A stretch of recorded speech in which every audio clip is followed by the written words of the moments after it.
जय Hind, welcome to the hunter Sara. तो बात करने जा रहे हैं एक नई एक्सरसाइज क्लास 12th की इंटीग्रेशन की 7.2 एक्सरसाइज के बारे में पढ़ना है हमने। तो जिसने भी 7.1 नहीं की भाई, सबसे पहले वो 7.1 एक्सरसाइज करें ताकि आपको उसका बेसिक कंसेप्ट जो है इंटीग्रेशन का वो समझ आ। तो भाई देखिए एक्सरसाइज 7.2 में क्या बोला गया। देखो बेसिकली 3 टाइप की इंटीग्रेशन होती है हमारे पास, 3 टाइप। ठीक है, सबसे पहली वाली जो होती है उसको बोलते हैं हम इंटीग्रेशन बाय सब्स्टिट्यूशन मेथड।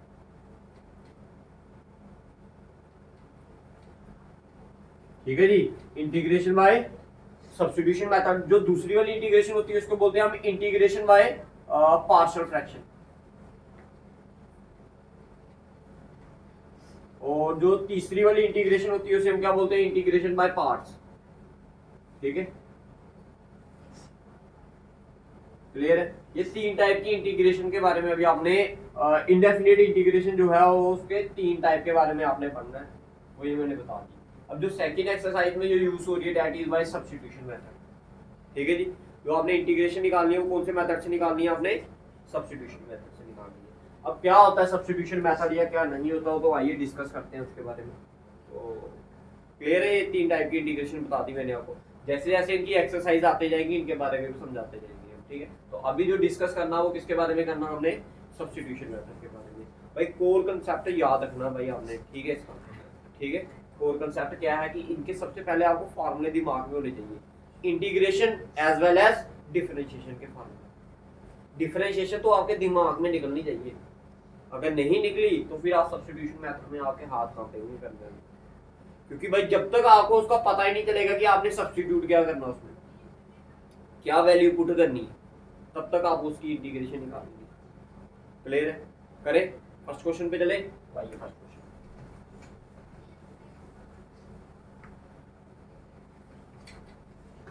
देखिए जी। फर्स्ट क्वेश्चन में क्या दिया गया आपको, आई मान लीजिए इसको, क्या दिया है, इंटीग्रेशन ऑफ 2x अपॉन में क्या x square plus 1 into D x. भाई देखिए स्टार्टिंग के थोड़े क्वेश्चन है वो मैं आपको पूरे डिटेल में समझाऊंगा कैसे करना है। देखिए इसमें 2 पार्ट बन रहे हैं, एक तो 2x बन रहा है और क्या बन रहा है एक्स स्क्वायर प्लस 1। हमेशा याद रखना भाई, जो पुट होगा ना, पहली बात जो आपने याद रखनी है, ठीक है, अपनी अपनी नोटबुक पे पेन डाउन कर लेना इसको। ठीक है, आपने जो चीज पुट करनी है ना वो हमेशा उसकी पावर क्या होगी, ज्यादा होनी चाहिए। क्योंकि जो चीज पुट करोगे उसी की आपने क्या करनी है बाद में आके डिफरेंशिएशन करनी है। अब इधर देखो भाई, इसको जैसे वो पीछे वाले क्वेश्चन में कर रहे थे, इधर है ही 2x, एक ही टर्म है, ये पूरी की पूरी टर्म इसी के नीचे है।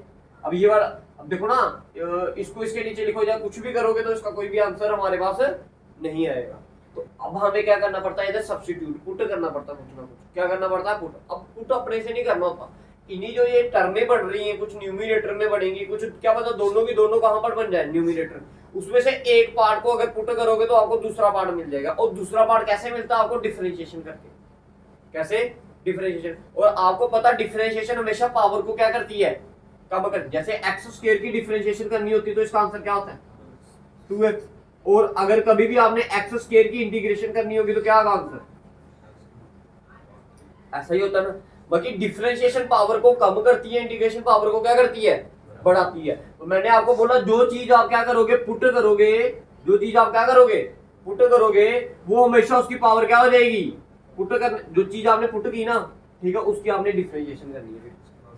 हाँ, अब डिफरेंशिएशन करोगे तो उसकी पावर क्या होगी, कम। तो डैट में जो चीज आपने पुट करनी है वो उसकी पावर हमेशा क्या होनी चाहिए, ज्यादा होनी चाहिए दूसरी वाली टर्म से, तभी उसकी डिफरेंशिएशन करके उसकी पावर को उसके बराबर किया जा सकता है।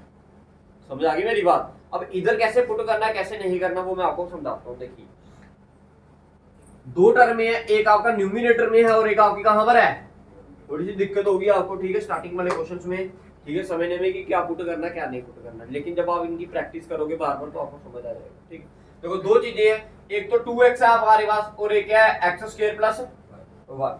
अब बताओ मेरे को, अगर मैं 2x को पुट करूं तो इसकी डिफरेंशिएशन करूंगा तो आंसर क्या आएगा 2। ठीक है, क्या आपको नीचे वाला पार्ट मिला भाई, 2x पुट करने पे क्या आपको एक्स स्क्वायर प्लस 1 मिला, नहीं मिला, क्योंकि इधर x की पावर क्या है 1, ये और कम हो जाएगी, ये तो पुट कर ही नहीं सकते आप। मैंने आपको बोला हमेशा क्या करो, बड़ी पावर को पुट करो। अब जैसे इधर क्या है एक्स स्क्वायर, अगर मैं एक्स स्क्वायर को पुट करूं तो मेरे को क्या मिल रहा है, क्या मिला ऊपर वाला पार्ट, मिला, क्यों नहीं मिला, देखो ना 2x है ना, मिल गया ना। अब मेरी बात ध्यान से सुनना भाई, एक्स स्क्वायर की अगर डिफरेंशिएशन करने पे आपको 2x मिल रहा है, तो अगर मैं इधर ऐसा बोल दूं कि एक्स स्क्वायर प्लस 1 ही लिख दो, पूरे का पूरा नीचे वाला पार्ट लिख दो, तो तब क्या मिलेगा आपको? तब भी 2x मिलेगा। आसान किसमें है, आधा पार्ट पुट करने में या पूरा पार्ट? पूरी की पूरी वैल्यू। तो मैं 2x बाई कांस्टेंट उसको साथ अगर मिल रहा है ना तो उसको उठा लो, नहीं तो बाद में आपको दिक्कत पैदा करेगा जब आप इंटीग्रेशन करोगे। ठीक है, क्योंकि डिफरेंशिएशन करने से कांस्टेंट क्या बन जाएगा? 0, क्योंकि उसमें कोई हमें दिक्कत पैदा ये नहीं करेगा। तो दैट मीन अगर हम नीचे वाला पार्ट पुट करेंगे तो हमें ऊपर वाला पार्ट क्या करेगा? मिल जाएगा। क्लियर है? फिर देखते हैं आगे नेक्स्ट स्टेप क्या बता, अब इसको करना कैसे मैं बताता हूँ। लिखना आपने क्या इसको रखी है वापस, ठीक है, हर क्वेश्चन को ऐसे ही करना आपने। ठीक है, मैं आगे आगे जाकर जैसे जैसे क्वेश्चन आगे चलते जाएंगे मैं स्टेप्स क्या करते जाऊंगा कम, लेकिन आपके स्टेप वैसे ही रहने चाहिए आपको। ठीक है, तो सबसे पहला पार्ट क्या करना आपने, पुट क्या करना, put X square plus 1 equal to क्या, टी के बराबर मान लो। किसके बराबर मान लो? इसको मान लीजिए आप क्या, सेकंड मान लीजिए। क्या मान लीजिए? सेकंड मान लीजिए। Differentiate second with respect to T.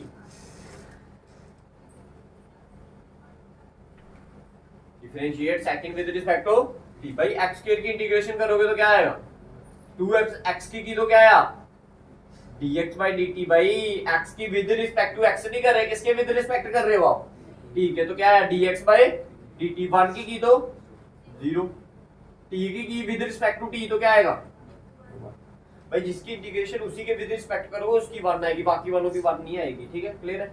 हमें देखो क्या चाहिए, सिर्फ ऊपर 2x और dx चाहिए। हमें ऊपर क्या चाहिए? 2x और dx। और कुछ चाहिए नहीं चाहिए। दैट मीन और फालतू में जो चीज बच रही है वो क्या, एक्स्ट्रा क्या है, dt। dt इधर क्या कर रहा है, डिवाइड इधर जाएगा तो मल्टीप्लाई। तो इसको मैंने लिख दिया 2x dx इक्वल टू क्या, इसको रखिए आप क्या, सेकंड और थर्ड की वैल्यू सब्स्टिट्यूट करिए कहां पर, फर्स्ट में। तो लिखो सब्स्टिट्यूट कौन कौन सी value, second and third in equation number कौन सी, इक्वेशन नंबर 1 में इसकी वैल्यू क्या करिए। देखिए इधर में ध्यान से सुनिए बात, ये आ गया i इज इक्वल्स टू, देखो 2x dx की वैल्यू क्या है, ठीक है, एक्स स्क्वायर प्लस 1 की वैल्यू क्या है। तो दैट मीन अब आपको इंटीग्रेशन किसकी करनी है, 1/t की। 1/t की इंटीग्रेशन क्या होगी, log of mod of t plus c। Clear है? लेकिन हमारा आंसर किसमें था, क्वेश्चन किसमें था, x में, तो हमारा आंसर भी किसमें आना चाहिए, x में आना चाहिए। तो इस t की वैल्यू हमने इधर पुट कर लेनी है। तो ये आएगा आपका क्या, log of mod of t की वैल्यू क्या पुट की थी आपने, x स्क्वायर प्लस, समझ आया भाई?